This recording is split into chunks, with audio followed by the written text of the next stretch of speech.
If you're a woodworker, one of the common tasks that you will have to do in your shop is to find the center of a board.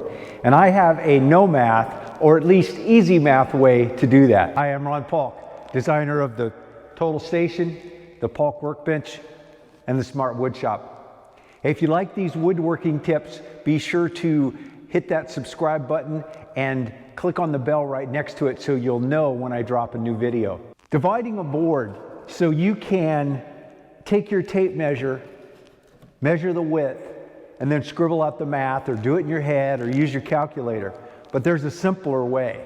You can take a common tool that we all have, a framing square, a ruler, and it doesn't have to be a fancy architectural rule. It can be just a typical school ruler.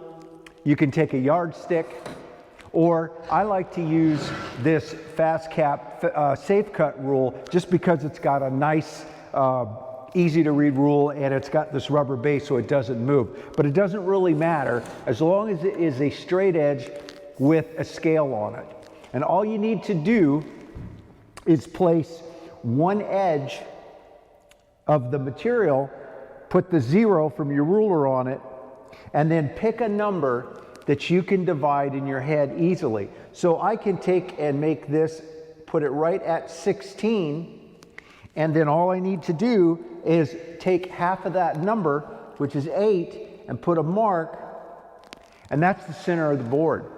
Now that's easy enough, and it didn't save a lot of time.